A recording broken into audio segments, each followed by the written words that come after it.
Oi pessoal, tudo bem? Eu sou Amanda Loretti, sou ginecologista e obstetra e hoje eu vou fazer um vídeo um pouquinho diferente, não é um tema específico, mas eu vou trazer um post lá do Instagram pra cá, que é aquela trend, 8 coisas que eu jamais faria sendo ginecologista.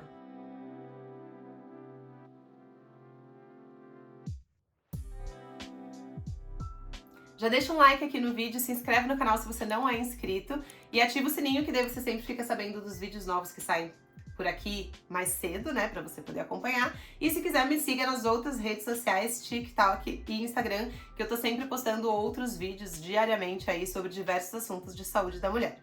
Bom, eu fiz esse post que viralizou há uns meses atrás aí lá no Instagram e resolvi trazer pra cá esses tópicos que são tópicos desconexos entre si, mas que são algumas das dúvidas mais comuns que eu recebo aqui nas redes sociais. Então vamos juntar alguns mitos e questões e coisas que eu acho erradas, mas que são comuns de acontecerem por aí quanto à ginecologia, para vocês se informarem e ficarem até mais tranquilos com algumas dessas coisas. A primeira coisa que eu jamais faria sendo ginecologista é usar pílula do dia seguinte em uso de método anticoncepcional eficaz e com uso correto. Por exemplo, o que eu mais recebo, eu tenho DIU de cobre e eu tomei pílula do dia seguinte porque eu tive relação no período fértil. Ou eu uso pílula anticoncepcional, mas eu tive uma relação sem preservativo, no uso certinho da minha pílula, não esqueci nada disso, mas eu fiquei desesperada e acabei tomando pílula do dia seguinte no meio da minha cartela do anticoncepcional. Isso é uma coisa, com todo respeito, ignorante, porque você tá usando uma medicação que vai trazer malefícios para o seu corpo, porque a pílula do dia seguinte, ela possui uma quantidade de hormônios muito maior, que causa efeitos colaterais e que bagunça o seu organismo, né? Ela causa irregularidade de ciclo, ela pode causar efeitos colaterais e quando você usa essa pílula num contexto de um método anticoncepcional seguro, que não foi uma falha desse método, você não tem benefício nenhum do uso dela, porque você já está protegida de gravidez pelo método que você tem. Então, se você tem DIU de cobre, a falha do DIU de cobre é menos do que 1% ao ano, é 0,8 ao ano, ou seja, em todas as relações do ano. Em uma relação, esse número é zero, basicamente. Então, não faz sentido você usar uma pílula do dia seguinte que tem uma falha de 1%, se você já tem um método que tem uma falha de 0, basicamente. Eu entendo que tem pessoas que têm DIU de cobre e que usam preservativo para aumentar, né, a segurança do método. E daí, se esse preservativo rompeu, a pessoa pode pensar, ah, mas daí eu tive uma falha do preservativo. Sim, mas você já tem um outro método. Nesse caso, você precisa se preocupar mais com doenças, que o preservativo também previne, né? Mas não com gravidez. Então, mesmo se você tiver relação no período fértil sem preservativo ou com rotura do preservativo e você tem um DIU de cobre, você não precisa tomar pílula no dia seguinte.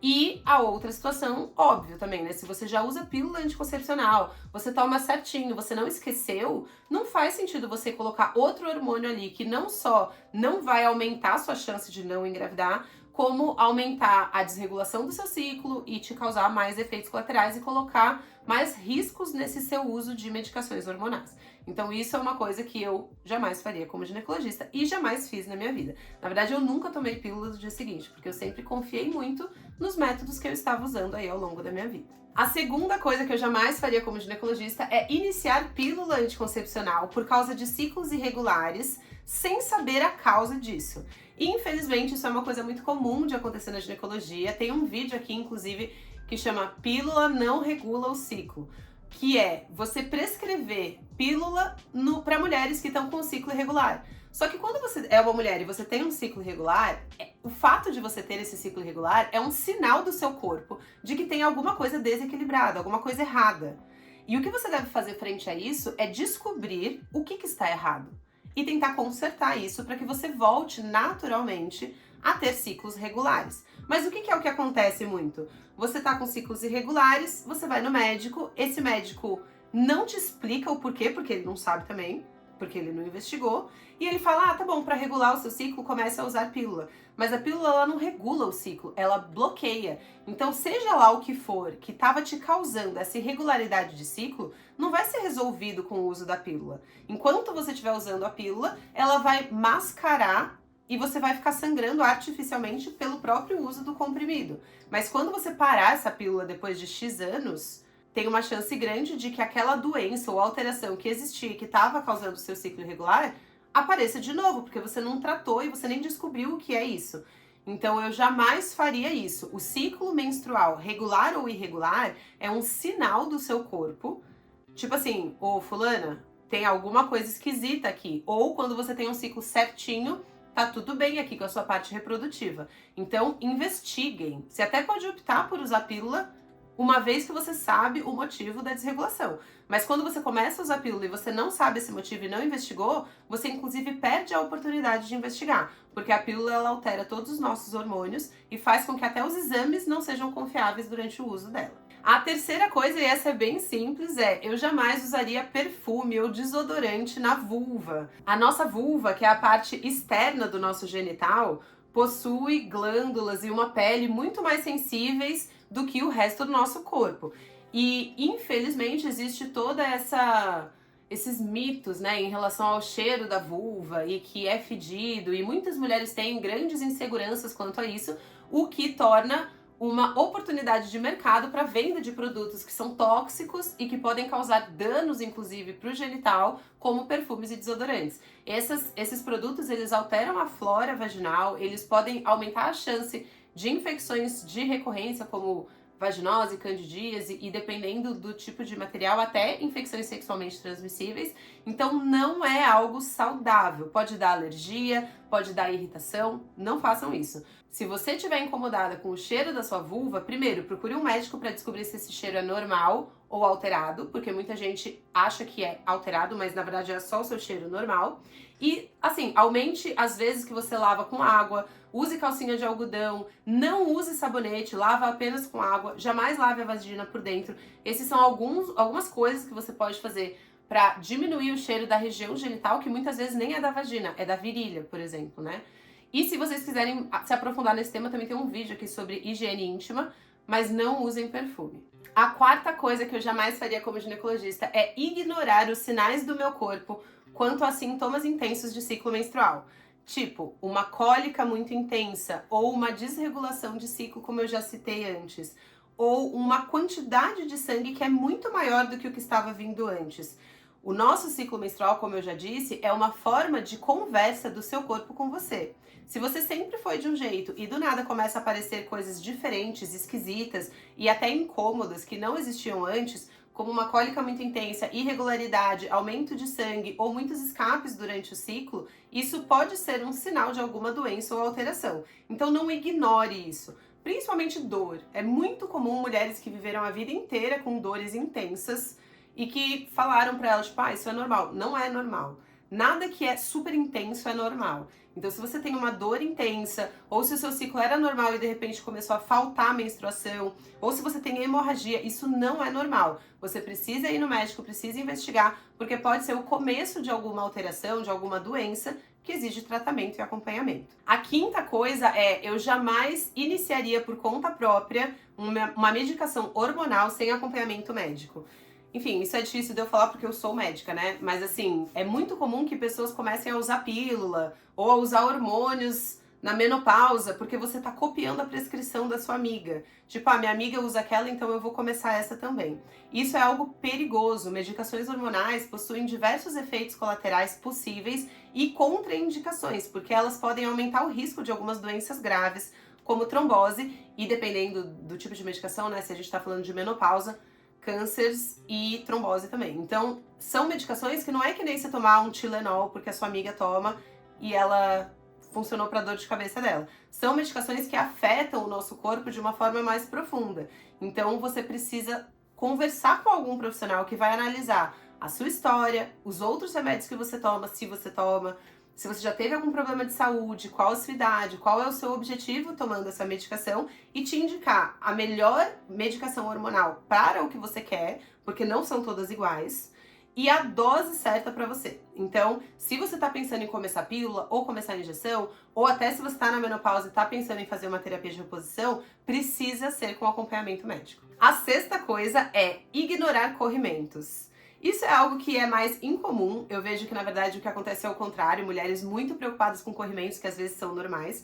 Mas, enfim, fica aí a frase de que se você está com um conteúdo vaginal, um corrimento estranho, de cor estranha, de cheiro estranho, ou com algum sintoma no seu genital, tipo feridas, bolhas, coceira, procure um profissional também. Não ignore isso, porque assim como eu falei de ciclo menstrual, os nossos cheiros, as nossas secreções e as nossas características são formas do nosso corpo conversar com a gente para dizer se está tudo bem ou se não está tudo bem. Então, para você saber se o seu corrimento é normal ou não, você precisa ter um autoconhecimento das suas próprias secreções para saber se aquilo que está aparecendo, se esse cheiro é normal, se é o seu cheiro ou não. Para isso, você precisa observar o seu próprio corpo em uma situação de normalidade e, se tiver dúvidas, procure um médico, porque dependendo do caso também precisa de tratamento. Às vezes é alguma coisa transmissível, né, que você pode passar para outras pessoas se você tiver contato e não tiver tratada. Então nunca ignore corrimentos estranhos.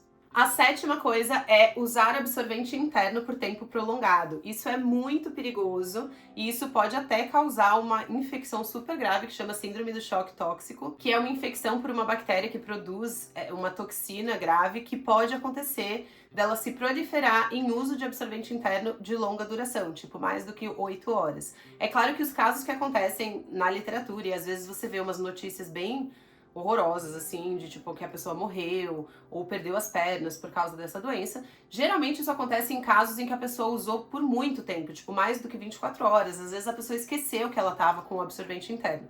Mas no geral a orientação é que você jamais passe de 8 horas do uso do absorvente interno por causa dessa possível complicação, que é a mais grave, mas na verdade se você ficar muito tempo com o absorvente interno, você pode ter diferentes tipos de infecções ou alterações da sua flora normal. Inclusive existem estudos que mostram que absorvente interno causa alteração de flora e que hoje em dia que temos a opção de usar coletores menstruais, existem estudos científicos mostrando que é melhor usar coletor do ponto de vista de corrimento e saúde genital do que absorvente interno se você gosta de coisas internas. Mas o coletor não era o assunto principal do vídeo, né? Desse item que é sobre absorvente interno descartável, mas o coletor é meio que a mesma coisa. Também não é adequado você usar o coletor por mais do que 8 horas. Principalmente naqueles dias que tem pouquinho sangue, que você conseguiria colocar o coletor de manhã e tirar à noite, não é legal fazer isso. É bom que depois de 8 horas no máximo, você tire o coletor, mesmo que ele esteja meio vazio, lave e coloque de novo, justamente para evitar que fique aquele sangue ali muitas horas, que pode causar a proliferação de bactérias. E por último, uma outra coisa que eu jamais faria sendo ginecologista é atrasar os meus exames preventivos de prevenção de câncer de colo do útero e prevenção de câncer de mama. Não são todas as doenças que existem exames preventivos que são confirmados pela ciência que realmente reduzem a chance de ocorrência de câncer, no caso do câncer de colo do útero, ou reduzem a ocorrência de morte pelo câncer, no caso do câncer de mama, porque a gente identifica essas lesões mais precocemente. Então, eu não largaria a mão de fazer os meus exames preventivos, que são indicados aí de acordo com a sua idade e o seu histórico para cada uma dessas situações. A prevenção de câncer de colo do útero tem vários vídeos na playlist de HPV aqui sobre isso, mas basicamente é feita através do exame preventivo ou Papa Nicolau, e a prevenção do câncer de mama é feita através da realização de mamografia, mas em mulheres mais velhas, né, a partir de 40 ou 50 anos, a depender do protocolo que você está seguindo.